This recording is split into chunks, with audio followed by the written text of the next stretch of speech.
वाहनांचा मोठाच्या मोठा रांगा ज्या आहेत त्या या ठिकाणी लागलेल्या आहेत।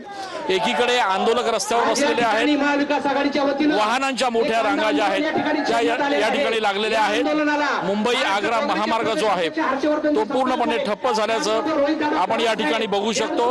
आतापर्यंत अनेकदा अशा पद्धतीनं आंदोलन झाले, आक्रमक पद्धतीनं आंदोलन झाले, मात्र 3000 रुपये हमी भाव काय आतापर्यंत शेतकऱ्यांना मिळालेला नाहीये। त्यामुळे किमान आता तरी या सगळ्या प्रकरणामध्ये या आंदोलनानंतर शेतकऱ्यांना 3000 रुपये हमी भाव मिळेल अशी एक अपेक्षा आहे आणि त्यामुळे आता या आंदोलनाच्या निमित्तानं का होईना शेतकऱ्यांना न्याय मिळेल अशी एक अपेक्षा शेतकऱ्यांना या ठिकाणी वाटते। इकडे बघा, हे सगळे जे शेतकरी आहेत, आंदोलक आहेत, ते रणरणत्या उन्हात अशा पद्धतीनं आंदोलनाला बसलेले आहेत। आपल्या हातात कांद्याच्या माळा घेतलेल्या आहेत आणि घोषणाबाजी दिली जाते। कुठल्याही प्रकारे या वेळेला शेतकऱ्यांना न्याय मिळाला पाहिजे, 3000 रुपयाचं अनुदान मिळालं पाहिजे, हमीभाव मिळाला पाहिजे अशी मागणी शेतकऱ्यांची आहे। खरं तर सरकारनं कालच 1585 रुपये अशा पद्धतीची सरकारी खरेदीची किंमत जी आहे ती निश्चित केलेली आहे। मात्र फक्त निश्चित करून उपयोग नाही, तर हमीभाव मिळाला पाहिजे। ज्या लोकांनी, ज्या शेतकऱ्यांनी यापूर्वीच खरेदी केलेली आहे त्यांना 1200 रुपयांनी किमान प्रति क्विंटल या ठिकाणी भाव मिळाला पाहिजे, अनुदान मिळाला पाहिजे अशा पद्धतीची मागणी आहे। आणि त्यामुळे या सगळ्या मागण्यांच्या पार्श्वभूमीवर शेतकरी जे आहेत ते या ठिकाणी आक्रमक झाल्याचं आपल्याला बघतोय। हे सगळे जे आंदोलक आहेत त्या आंदोलकांनी मुंबई आग्रा महामार्ग जो आहे तो या ठिकाणी पूर्णपणे ठप्प केलेला आहे। पोलिसांचा मोठा बंदोबस्त जो आहे तो या ठिकाणी तैनात करण्यात आलेला आहे। दंगा नियंत्रक वाहनं असतील, त्याचप्रमाणे सीआरपीएफच्या तुकड्या आहेत त्या देखील या ठिकाणी तैनात करण्यात आलेल्या आहेत। इथे कुठलाही कायदा आणि सुव्यवस्थेचा प्रश्न निर्माण होऊ नये अशा पद्धतीची एक दखल जी आहे ती पोलीस प्रशासनाकडून घेतली जाते।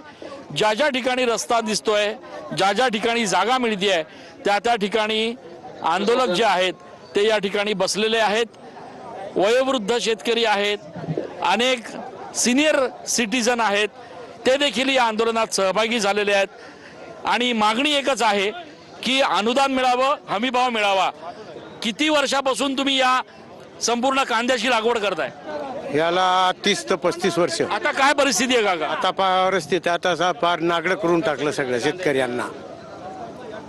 आता काहीच परिस्थिती नाही शेतकऱ्याची। काय भावना आहे?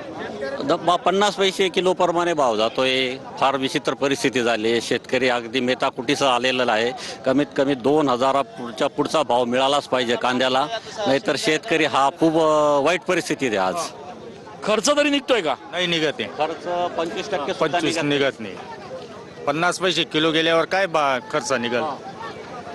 काका काय सांगाल, काय परिस्थिती आहे कांद्याची? कांद्याची एकदम भयानक परिस्थिती आहे। कांद्याला इतकं नुकसान झालेलं आहे, यावर्षी अवकाळीचं नुकसान झालेलं आहे, बियाण्याचा खर्च वाढले, खतं महागले, औषधं महागले, मजुरीचे रेट भयंकर वाढले आणि कांद्याला त्या तुलनेत 10 वर्षाच्या तुलनेत तोच भाव आहे। डिझेल वाढले, आता डिझेलचे भाव वाढलेत, काय फरक पडतोय? डिझेलचे भाव वाढल्यामुळे शेतीला तयार करायला डिझेल भेटत नाही आणि मजुरी वाढली। कांद्याला आम्ही भाव दिला पाहिजे, कांद्याला भाव नसल्यामुळे शेतकरी त्रस्त झालेले आहे। परिस्थिती बदलेल असं वाटतंय? परिस्थिती काही बदलणार नाही। आपण जर बघितलं तर आपला हा देश कृषी प्रधान देश आहे। शेतकरी जर जगला तर जनता जगेल। आणि आपण जर बघितलं फक्त नापेड 1200 रुपये रेट दिला, पण अजूनपर्यंत नापेड तर्फे सुद्धा परिस्थिती कांदा खरेदी सुरू केलेली नाही। त्यानंतर 2-3 रुपये कांदा उत्पादन करायचा म्हणजे कांद्याला भांडवल जे लागतं कमीत कमी 10 रुपये प्रति किलो जे भांडवल लागतं आणि 3-4 रुपये जर दिला तर हे कुठेतरी शेतकऱ्यांचा अंत बघताय। सरकारने निर्यात चालू करावी, तसंच नाफेड खरेदी करत नाहीये। नापेड खरेदी करत, नापेडवाल्यांनी आधीच कांदा खरेदी करून ठेवलेला आहे। त्यांनी आधीच कांदे भरून ठेवलेले आहेत चाळींमध्ये आणि ते आता दाखवत आहेत पण त्यांची चाळी पूर्ण भरलेल्या आहेत, माल स्टॉक मध्ये झालेला आहे नापेडवाले। काय सांगाल?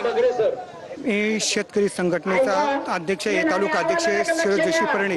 हो, शेतकऱ्यांना रास्त भाव मिळाला पाहिजे। शेतकरी संघटनेने वेळोवेळी आंदोलन केलं, फक्त फक्त शासनाला आम्हाला एकच विनंती आहे की आम्हाला तुम्ही काही देऊ नका, अनुदान देऊ नका, सबसिडी देऊ नका, काही देऊ नका. फक्त आमच्याला शेतीमालाला निर्यात फक्त तुम्ही बंदी करू नका. किंवा ही बंदी आणली, कांद्याचे भाव पाडले जातात. फक्त आम्हाला तुमचे कोणतेही देण्याचे घेण्याचे आमची मागणी नाही.